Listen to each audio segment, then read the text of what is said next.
Hong Kong, 1974. Jackie Chan is 20 years old. Not famous yet. Not the international superstar he'll become. Just another young actor at the Golden Harvest studio trying to make it in the brutally competitive Hong Kong film industry. He's been working as a stuntman, doing extra work, taking whatever roles he can get, sleeping in the studio sometimes because he can't afford proper housing, eating one meal a day to save money, training constantly, martial arts, acrobatics. Anything that might give him an edge, anything that might help him stand out in a city full of talented young performers, all fighting for the same limited opportunities. The Hong Kong film industry in 1974 is ruthless, dominated by a few powerful studios, controlled by producers who have absolute authority. Actors are expendable, replaceable, treated like property more than people. If you complain, you're blacklisted. If you refuse work, you're finished. The system runs on fear and obedience. Golden Harvest is making a film called New Fist of Fury. It's a follow-up to Bruce Lee's iconic Fist of Fury. Bruce died the previous year, suddenly, shockingly, at the peak of his fame. His death left a massive void in Hong Kong cinema. Every studio is scrambling to find the next Bruce Lee, the next martial arts superstar who can carry films internationally. Golden Harvest thinks Jackie might be that person. He's athletic, skilled, willing to do dangerous stunts other actors refuse. They cast him in New Fist of Fury as the lead. It's his first major role, his first real chance. The director is Lo Wei, established, successful, powerful. He directed some of Bruce Lee's early films. He has connections, influence, a reputation for being difficult, demanding, sometimes cruel, but he gets results. His films make money. That's all that matters in this business. From the first day of shooting, there's tension. Lo Wei wants Jackie to imitate Bruce Lee, copy his movements, his facial expressions, his fighting style. Wants to create a replacement Bruce Lee instead of allowing Jackie to be himself. Jackie tries. He's desperate for success, desperate to prove himself. But imitating Bruce Lee feels wrong, feels dishonest. Bruce was unique. Trying to copy him just highlights that Jackie isn't Bruce and never will be. The filming is grueling. 12-hour days, dangerous stunts with minimal safety equipment. Lo Wei pushes everyone hard but pushes Jackie hardest. Screams at him between takes, criticizes every movement, every expression, calls him worthless, tells him he'll never be Bruce Lee, never be a star, should quit and go back to being a stuntman. The verbal abuse is constant, degrading, designed to break Jackie down, to make him completely obedient. It's how Lo Wei works. How he maintains control, through fear and humiliation. Most actors just take it, accept the abuse as the price of working, but something in Jackie resists. One afternoon, 6 weeks into filming, they're shooting a fight scene in a tea house set. Complex choreography, multiple takes. Jackie has been doing the same sequence for 3 hours, getting thrown through breakaway furniture, landing on concrete covered with thin mats. His body is bruised, exhausted. But Lo Wei isn't satisfied, keeps demanding another take. Jackie resets, does it again. Lo Wei screams cut, says it's wrong. Jackie's timing is off. His expression isn't right. His energy is low. Demands another take. The crew is tired. Everyone can see Jackie is giving everything. But Lo Wei is relentless, enjoying the power, enjoying breaking this young actor who's supposed to be the next big thing. Jackie resets again. Does the take, gives it everything he has left. Lo Wei screams cut before the sequence is even finished, says it's garbage, says Jackie is garbage, says he made a mistake casting him, says he should have found someone with actual talent instead of this mediocre stuntman who thinks he can act. Jackie stands up slowly, his body aching, his pride wounded. The entire crew is watching, maybe 40 people, all silent, all waiting to see what happens. Jackie walks toward Lo Wei. The director is sitting in his chair, comfortable, confident, used to actors cowering before him. Jackie stops a few feet away, looks directly at Lo Wei, says quietly but clearly, "You don't intimidate me." The room goes completely silent. No one moves, no one breathes. What Jackie just said is unthinkable. Actors don't talk back to directors, especially young actors, especially actors in their first major role, especially not to someone as powerful as Lo Wei. Lo Wei's face changes. Surprise first, then anger. He stands up. He's older than Jackie, shorter, but he has the power of the studio behind him, the power to end Jackie's career with a phone call. He says, "What did you say?" Jackie doesn't back down. Says again calmly, "You don't intimidate me. You can yell all you want. You can insult me. You can threaten me. But I'm not afraid of you." Lo Wei steps closer. Says, "You think you're Bruce Lee? You think you can talk to me like this?" Jackie says, "I'm not Bruce Lee. I never will be. I'm Jackie Chan, and I'm doing my best. If my best isn't good enough for you, fire me. But I'm not going to stand here and let you degrade me anymore." The crew is frozen. This is career suicide. Everyone knows it. Lo Wei can destroy Jackie, can blacklist him from every studio in Hong Kong, can make sure he never works in films again. Lo Wei says, "You're fired. Get off my set. You'll never work in this industry again." Jackie nods, says, "Okay." Starts walking toward the exit. His heart is pounding, but his face shows nothing. He's not going to give Lo Wei the satisfaction of seeing fear.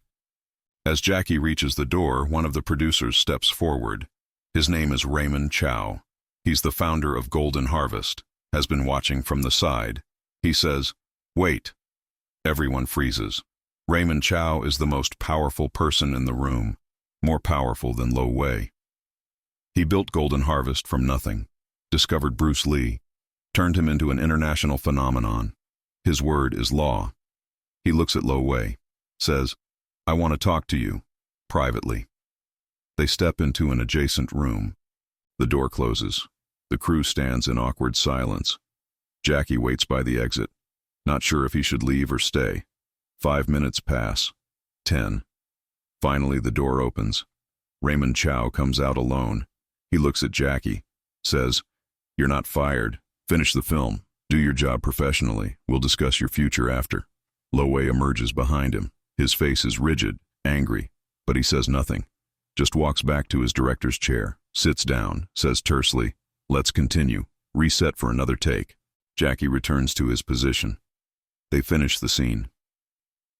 Lo Wei doesn't yell anymore that day, doesn't insult Jackie, just directs technically, professionally. The atmosphere on set changes. The crew treats Jackie differently, with more respect. He stood up to Lo Wei and survived. That means something. New Fist of Fury is completed, released, does moderate business. Not a huge hit, but profitable.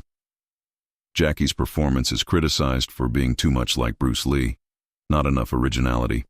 The film doesn't make him a star. After the film wraps, Raymond Chow calls Jackie to his office. Jackie expects to be dropped, expects his contract not to be renewed. Instead, Chow says something unexpected, says, "I saw what happened on set. You stood up for yourself. That takes courage. Most actors in this industry have no spine. They'll accept any abuse, any humiliation. You're different." Jackie doesn't know how to respond, just listens. Chow continues, "You're not Bruce Lee. Trying to make you Bruce Lee was my mistake. Lo Wei's mistake. You need to find your own style, your own voice. I'm going to give you that opportunity." Chow explains his plan. He's going to move Jackie away from Lo Wei's films, put him in different projects, let him experiment, find what makes Jackie Chan unique instead of trying to force him into Bruce Lee's mold. Jackie says, "Thank you, I won't waste this chance." Chow says, "I know you won't." Anyone who can look Lo Wei in the eye and say, "You don't intimidate me," has something special, has the confidence to become a star. You just need the right vehicle. The next few years are difficult. Jackie makes several films. Some succeed, most fail. He's still searching for his identity as a performer, still trying to figure out what separates him from every other martial artist trying to make it. He experiments with comedy, realizes he's naturally funny, realizes audiences respond to him being charming and likable rather than tough and intimidating. He develops a style that's uniquely his. Acrobatic fighting, slapstick humor, performing his own stunts no matter how dangerous, creating action sequences that are as funny as they are thrilling. In 1978, 4 years after the confrontation with Lo Wei, Jackie makes Snake in the Eagle's Shadow and Drunken Master. Both are massive hits, not just in Hong Kong, throughout Asia. They established Jackie as a legitimate star, not the next Bruce Lee, Jackie Chan, someone completely different. His career explodes. He becomes one of the biggest stars in Asian cinema, eventually breaks through in Hollywood, becomes an international icon, makes hundreds of films, becomes beloved worldwide for his unique blend of action and comedy. Years later, in an interview, Jackie is asked about the turning point in his career, the moment when everything changed. He talks about standing up to Lo Wei, says, "That was the moment I found my backbone, found my voice. I realized that being afraid of powerful people, letting them control you, that's not strength. Real strength is standing up for yourself even when it might cost you everything." He says the room going silent after he said, "You don't intimidate me," was one of the most terrifying moments of his life. He thought his career was over, thought he'd thrown away his only chance at success. But he also knew he couldn't continue being degraded, couldn't continue pretending to be someone he wasn't. Had to stand up or lose himself completely. Jackie says, "If I had backed down that day, if I had apologized and accepted Lo Wei's abuse, maybe I would have continued getting roles. But I would have been miserable. Would have been playing characters I didn't believe in. Would have spent my career being someone else's puppet." The confrontation taught him something essential. That self-respect matters more than opportunity. That you can't build a real career on fear and obedience. That the people worth working with respect courage, even when it's directed at them. Raymond Chow confirmed this years later in his own interview. Said the moment he saw Jackie stand up to Lo Wei, he knew Jackie had star potential. Not because of his martial arts skills, because of his character. Because someone who can face down a powerful director at age 20 has the inner strength to handle fame, pressure, criticism, all the challenges that come with being a major star. Chow said, "Most actors want to be liked, want to please everyone, want to avoid conflict. Jackie showed me he had principles, had boundaries, would stand up for himself. That's rare. That's valuable. That's what separates stars from extras." The moment in that tea house set in 1974 became legendary in Hong Kong film circles. The day Jackie Chan told Lo Wei, "You don't intimidate me," and lived to tell about it. It's used as a teaching story, an example of how standing up for yourself, even when it seems like career suicide, can actually be the thing that makes your career. Because people remember courage. People respect boundaries. People want to work with individuals who have backbone. Lo Wei continued directing for years, made many more films. But his relationship with Jackie never recovered. They worked together a few more times contractually, but the dynamic was different. Lo Wei could never intimidate Jackie again, could never reduce him to obedience through verbal abuse. Jackie had drawn a line and defended it. That line stayed drawn. "You don't intimidate me," Jackie Chan said at 20 years old. Moments later, the room went silent. Everyone waited to see if his career would end. Instead, it began. The real career, the authentic career, the one built on being himself instead of imitating someone else, built on standing up instead of backing down, built on self-respect instead of fear. That's the lesson. Not about martial arts or filmmaking, about knowing your worth, about defending your dignity, about understanding that the price of speaking up might seem high, but the price of staying silent is higher. Jackie Chan learned that at 20. It made him a star. More importantly, it made him himself.